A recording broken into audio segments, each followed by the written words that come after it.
First, to look at the ideal talent mix. One is obviously one needs to look at different sources. One really can't go by or depend on just one source of acquiring talent. So the traditional route that all of us know, at least in this country, is the agencies. So even today, we would depend pretty heavily on those. And I think if I was forced to give a number, I think about 35 to 40% of the total recruitment should come through these agencies for two reasons. One is that we are used to this model, we are more comfortable with it, and I think we get more traction through agencies than any other source as of now. The idea there is to not spread the net too wide. Don't talk to too many agencies, don't look at spreading as I said, the net so wide that it confuses people, confuses the market.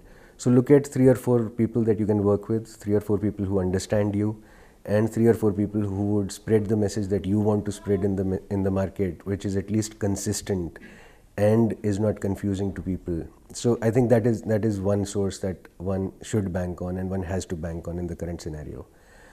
The other external source, and there's a lot of talk about that, which is the social media, which is the areas where you would meet people initially just incidentally and later build on networks and try to acquire talent through those sources. Now this is a little iffy, and more so because it works differently in different industries. Manufacturing, for example, is at a little bit of a handicap as compared to, for example, an IT or one of the sunshine industries. So if again I were to put a number, maybe 10% of your needs could be satisfied through that. The best source that I can think of is employee referrals and your own network. That is a place where you get people who are like-minded, people who know the people who are already in the organization. So it serves 2 or 3 purposes. One is that the culture of your organization gets strengthened to that extent, because people typically end up getting people like them to the workplace. It also makes for better working relationships because some of the people already know the people who are coming in. So there's that much less of settling in time and so on. And I think that the third important element of this is that it tells the organization that you must be doing something right. If people are getting their friends into the same workplace, that means they enjoy being here, and that's a good advertisement for you. The third source that I think one should deploy pertains to the internal movement. So if you were to look at the total vacancies and not look at the resultant vacancies, then I think about 20% of the positions should be filled from within. And why I say that is because everyone today looks at growth. Everyone wants greater learning opportunities, greater challenges. They want to grow as professionals. So it becomes imperative for the organization to have a strong internal movement mechanism which enables people to realize their dreams or their potentials or their whatever. The other source that I think is very important is in terms of going to campuses, looking at entry-level recruitments. Again, I think more from the view of getting new ideas into the workplace, more from a view of getting more energy, fresh blood, as they say, into the organization. And challenging status quo, I think, is something which is imperative today. No organization can survive if it just does what it has been doing with the people that it has been doing it with. So you need new people to come in, challenge whatever it is that is going on in the organization, not abrasively, but with a view to bringing about improvements. And therefore, I think campus is a good source that we should utilize. Another source that not too many organizations philosophically agree with, but which I strongly believe in, is rehires. I think at least 10% of your people should come in through the pool that has gone out from your system.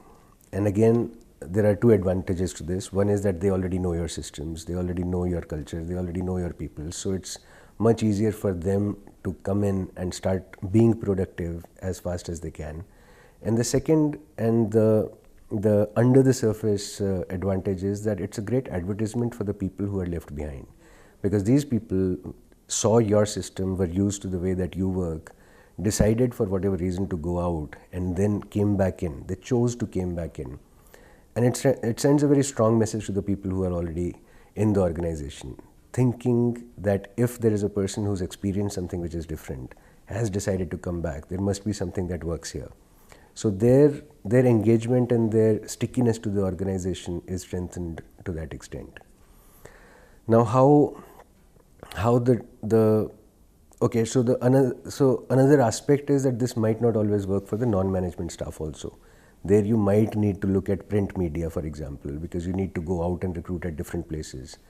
You need to maybe look at a semi-RPO kind of an engagement with people who are locally efficient, people who know the local culture, language, people, and so on and so forth.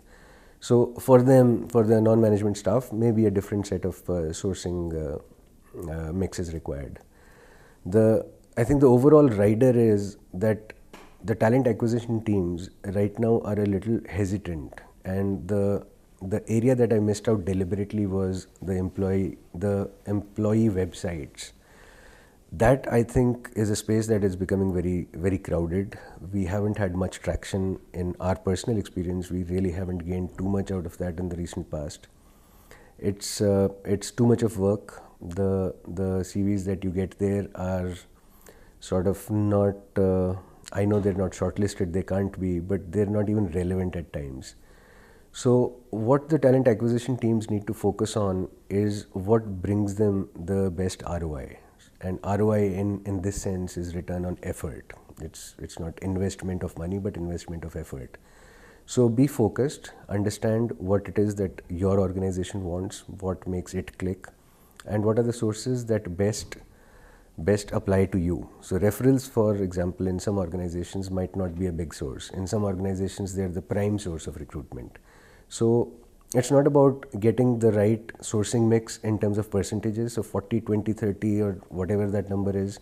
That is not critical. What is important is what works for you and your knowledge of your organization that you deploy in talent acquisition practices and systems and everything else.